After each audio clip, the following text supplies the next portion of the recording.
Welcome to news wise. मैं हूं आरिफा नूर। नाज़रीन, प्रोग्राम में सबसे पहले हम बात करेंगे पाकिस्तान की सियासत की जो सूरत हाल है। हम कह सकते हैं काफ़ी तेज़ी आई है पिछले दिनों में। पहले तो कुछ अफवाहें और ख़बरें ऐसी थीं कि हम उनको ही डिस्कस करते रह गए।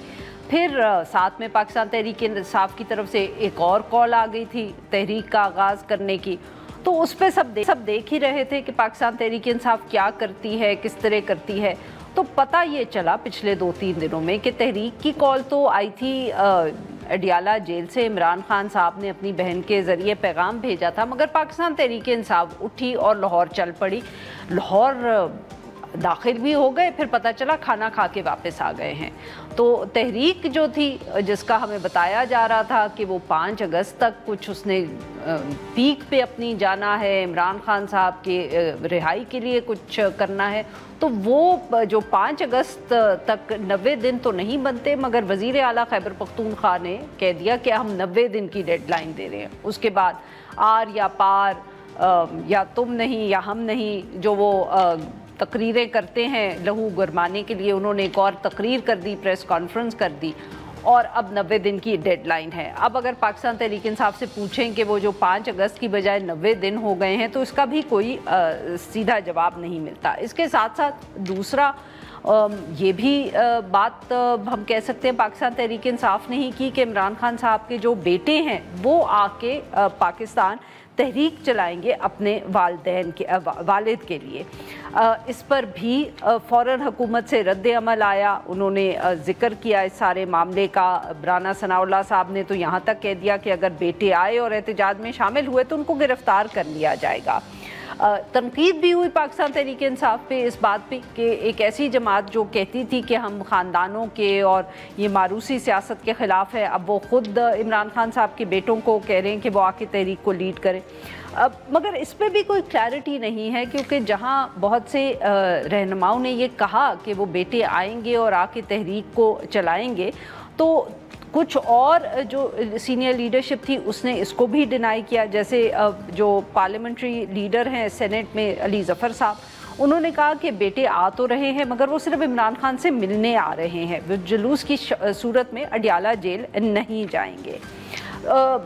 ये जो खाना हुआ लाहौर में, इसका जिक्र इसलिए भी बहुत ज़रूरी है कि इसके ऊपर जो हम बार बार बात करते थे कि इख्तलाफात हैं पार्टी में, वो बहुत खुल के सामने आए। आलिया हमज़ा साहिबा के बारे में ये कहा गया कि उनको तो बुलाया ही नहीं गया। सलमान अकरम राजा साहब ने फिर मीडिया टॉक में कहा कि वो मसरूफ़ थी। जिस किस्म की ट्वीट आलिया हमज़ा साहिबा ने की और जो जितना उसके अंदर उनका तंज था, उससे लग ये रहा है कि जैसे उनको सचमुच रोका गया वहाँ आने से। वो सवाल भी पूछ रही हैं उन ट्वीट्स में कि ये एहतजाज का क्या लाहे अमल तय हुआ है या नहीं हुआ। और दूसरी तरफ हुकूमत क्या सचमुच खैबर पख्तूनख्वा की जो हुकूमत है सूबाई, उसको गिराने का सोच रही है। एक तरफ कुछ लोग ऐसा भी कहते हैं कि ऐसा कोई इरादा नहीं है, मगर मुलाकातें हो रही हैं, कभी गवर्नर से, कभी प्राइम मिनिस्टर की, कभी परवेज़ खटक साहब की जो भी अब हुकूमती इत्तेहादी हैं, कभी अमीर मुकाम साहब से। तो इतनी जो मुलाकातें हो रही हैं, इतनी जो एक्टिविटी हो रही है, वो किस लिए हो रही है? नंबर्स तो अब हो सकते हैं पूरे। तो ये सब इश्यूज़ हैं, इन पे बात करेंगे। बात करने के हमारे साथ मौजूद हैं सेनेटर खलील ताहिर सिंधु साहब, रहनुमाए पाकिस्तान मुस्लिम लीग नवाज़ के, और हमें ज्वाइन किया तैमूर सलीम झगड़ा साहब ने, रहनुमा है पाकिस्तान तहरीक इंसाफ और साबिक वज़ीर ख़जाना Khyber Pakhtunkhwa. Welcome to the show gentleman. जी सेनेटर साहब, आपसे गुफ्तगू का आगाज़ करेंगे। सर, अब ये बता दें कि खैबर पख्तूनख्वा की हुकूमत आप लोग गिराने लगे हैं या नहीं गिराने लगे, या अभी सिर्फ उसकी ब्रेनस्टॉर्मिंग हो रही है? मौलाना साहब भी कोई बहुत वाज़ेह मौक़िफ़ नहीं ले रहे इस इशू पे। देखिए आरफा, अगर आप सबसे पहले तो बहुत शुक्रिया आपका तो मुझे बुलाने का। मैं ज़ाती तौर पे भी और पार्टी में भी कोई ऐसी बात नहीं है कि हुकूमत जो है गिराई जाए। ये मेरी ज़ाती राय है एज ए सियासी कारकुन कि कुछ जो पहलवान होते हैं अपने वजन से खुद गिर जाते हैं।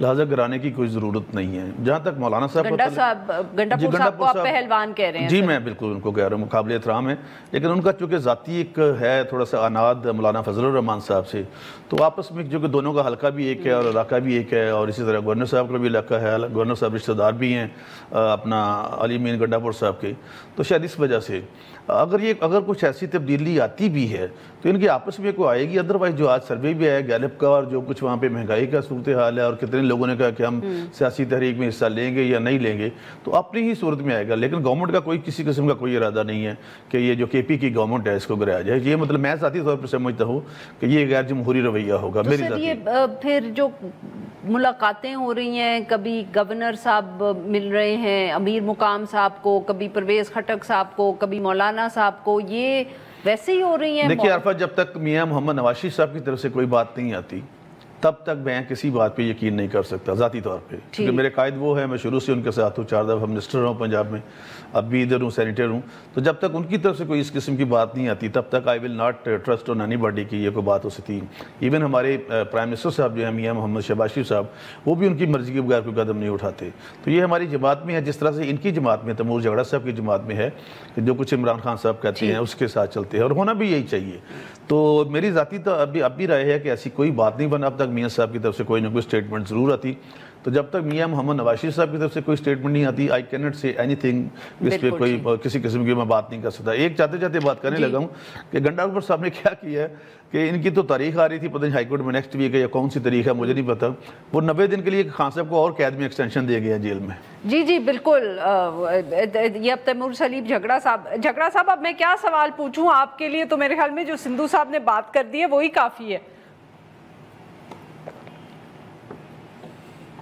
ये कि नवाज शरीफ ने कोई स्टेटमेंट नहीं दिया, मसला ये है कि नवाज शरीफ कोई स्टेटमेंट नहीं दे रहे और इमरान खान से स्टेटमेंट लेने की कोई इजाजत नहीं है। हम आपसे पूछना ही नहीं सर, हम आपसे पूछना ये चाह रहे हैं कि ये जो आपके चीफ मिनिस्टर खैबर पख्तूनख्वा हैं सर, ये किस साइड पे खेल रहे हैं गेम को?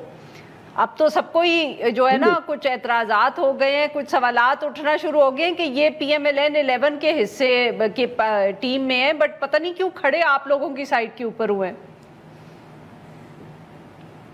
नहीं, मेरे ख्याल में इससे आगे जाएं, वो चीफ मिनिस्टर हैं, PTI के चीफ मिनिस्टर हैं, बट आपको पता है मैं उनका स्पोक्स पर्सन नहीं हूँ, तो मेरे ख्याल में कुछ सवाल मुझे जवाब देना गैर मुनासिब है। अच्छा सर, आप उनके स्पोक्स पर्सन तो नहीं है, तो सर पार्टी का तो फिर बता दें कि हमें तो बताया गया कि अडयाला जेल से 5 अगस्त की तारीख आई, तो ये जो 90 दिन की अनाउंसमेंट आपकी जमात ने अब कर दी है, तो ये अब डेडलाइन कौन सी है सर? अब ये तो पार्टी की मौकफ की बात है ना। अगेन 90 दिन की बात अली गंडापुर में की है, लेकिन इट्स वेरी सिंपल। 5 अगस्त को जो इमरान खान से मैसेज आया था कि 5 अगस्त तक ये तहरीक उठानी है, बाकी ये तहरीक लंबी होगी, ये तहरीक 90 दिन में ख़त्म होगी, ये तहरीक 90 दिन में ख़त्म नहीं होगी, 9 दिन में ख़त्म होगी। देखें, हाँ, ये तहरीक जो है वो 3 साल से चलती रही है, और ये तब तक चलती रहेगी जब तक हम इस मुल्क को नॉर्मलाइज जो है वो नहीं करते। यहाँ पे सिर्फ इमरान खान की बात भी नहीं है, यहाँ पे ना आप आज़ाद तरीके में बोल सकती हैं, ना मैं आज़ाद तरीके में बोल सकता हूँ। तो मेरे ख्याल में इससे ज़्यादा बड़े इशूज एट स्टेक हैं। आई होप कि 90 दिन में हल हो जाए सारे, दुआ है कि उससे बहुत पहले हल हो जाए। बिल्कुल सर। झगड़ा साहब तो सर बड़े कॉन्फिडेंट है, वो कह रहे हैं कि हो सकता है 90 दिन लगे, हो सकता है 9 दिन लगे। आप लोग करने देंगे इनको एहतजाज? मैं झगड़ा साहब अगर पूरा मैंने एहतजाज करेंगे तो आर्टिकल 19A कॉन्स्टिट्यूशन 19 जो है कॉन्स्टिट्यूशन ऑफ पाकिस्तान, उनका ये फंडामेंटल राइट है झगड़ा साहब का और उनकी जमात का कि वो एहतजाज करे और पुरअमन करे, क्योंकि सब्जेक्ट टू लॉ उसमें लिखा है कि डिसेंसी हो, फलां चीज़ ना हो। जी मेरे सामने आर्टिकल है, मैं बाय प्रोफेशन एक लॉयर भी हूँ, तो इस हवाले से तो अगर प्रीवियस रिकॉर्ड देखा जाए वो तो इतना अच्छा नहीं है, जो 2-3 धरने इन्होंने किए या जहाँ पे आगे कारकुनों को छोड़ के चले गए। और बेटों को आप करने देंगे एहतजाज? जो राना सनाउल्लाह साहब ने कोई गलत बात नहीं की। राना सनाउल्लाह साहब ने कहा कि अगर उन्होंने सियासी कारकुन बनना है तो उनको अगर आते हैं और अपना सियासी क़यादत में हिस्सा लेते हैं तो फिर गिरफ्तारियां होती हैं, हमारी भी हुई हैं बहुत दफ़ा, हम भी गए हैं जेलों में। मैं मतलब जब इफ्तिखार चौधरी साहब की तहरीक थी, उसके बाद मियाँ साहब की तहरीक थी, बहुत मारा मुझे पिंडी में पुलिस ने। तो ये तो फिर एक हिस्सा है ना जी, वो अगर आते हैं हाँ, लेकिन उनका फंडामेंटल राइट अपने बाप से मिलना, उस बात से तो उनको नहीं महरूम किया जा सकता। लेकिन अगर वो इस सोच के बात करें, क्योंकि आप लोगों की हुकूमत बहुत सारी कमेटी कमिटमेंट्स कर देती है, बट जहाँ इमरान खान साहब से मुलाकातों का सिलसिला है ना, आप लोग इजाजत नहीं देते। आपको वो भी बता दूं, खान साहब जिसको चाहते हैं लिस्ट उनके पास जाती है, यकीन कीजिए, और हाईकोर्ट की मर्जी से मुलाकात होती है, वो जिसको चाहते हैं कांटा लगाते हैं, जिसको चाहते हैं मिलते हैं। तो सर वो जो पिछले हफ्ते एक सहाफ़ी गई उसको मिलने नहीं दिया, तो वो आपके खान साहब ने अंदर जो मतलब खान साहब ने अंदर से फरमाना ना जेल से जी, वही बात होनी होती है, बाहर जो भी आता है। और नंबर 2 मैं एक छोटी सी बात, मेरे भाई हैं झगड़ा साहब, ये 90 दिन जो है ना, ज़िया ने भी 90 दिन का ऐलान किया था इलेक्शन का, तो 17 अगस्त को उनका जहाज क्रैश हुआ था और 16 अक्टूबर को इलेक्शन हुए थे, वो भी 90 दिन ही बनते थे, तो इसलिए ये 90 दिन का कोई मुझे तो कोई भरोसा नहीं। झगड़ा साहब उन्होंने गंडापुर साहब को ज़िया से मिला दिया, ओ अब क्या, मेरे पास तो कोई सवाल ही नहीं बच गया। ओए होए होए होए, जहां तक 90 दिन और ज़िया हक की बात है, हम वही जो है वो ज़िया हक के बाद जो हाइब्रिड रजीम आया है, जो कि ज़िया हक की यादें दिलाता है, उसके 90 दिन को 11 साल में तब्दील करने से ही जो है वो रोकने के लिए ये पूरी तहरीक कर रहे हैं ना। और जहां तक ये जो सिंधु साहब ने कहा, आई होप कि इनकी बातें जो है वो सच हों, लेकिन जैसे आपने खुद कहा, यहाँ पे तो हाल ये है कि defence minister of hybrid Pakistan, कोई और नहीं, defence minister of hybrid Pakistan Alina Shigri आपकी कॉलीग हैं, उनको इनविटेशन देते हैं कि आप कल जाके खुद देख लें, उनकी तनकीद करते हैं कि आप इमरान खान को जेल में क्यों नहीं मिलती और देखती कि उनको क्या जो है वो सहूलत जो है वो दिए जा रहे हैं। और वहां पे अडियाला से 1 किलोमीटर दूर उनको रोका जाता है और उनको करीब ही नहीं जाने दिया जाता। एंड आई एम श्योर कि वहां पे भी पुलिस वालों ने वही कहा होगा जो हमें कहा था जब गंडापुर साहब के साथ ही हम 3-4 लोग ही गए थे कि जी यहाँ पे सिक्योरिटी रिस्क हैं, लेकिन वहाँ आगे ट्रैक्टर भी चल रहे थे, वहाँ ट्रक भी जा रहे थे, वहाँ पे गाड़ियाँ भी जा रही थी। सिर्फ जो 3 पीटीआई के लोग आए थे बगैर जो है वो किसी असला बंदूक एनीथिंग, उनसे सिक्योरिटी रिस्क था एक पब्लिक रोड पे, जहां पे किसी को रोकना ही जो है वो कानून की खिलाफ वर्जी है। और ये भी सिंधु साहब से पूछ लें क्योंकि वो एक बड़े अच्छे वकील आई नो, बट तैमूर साहब साफ जाहिर है कि आप शक्ल से बहुत मशकूक लगते हैं कि आपको उन्होंने रोक लिया और गंडापुर साहब को जाने दिया। नाज़रीन यहाँ पे लेते हैं हम एक छोटी सी break, will be right back.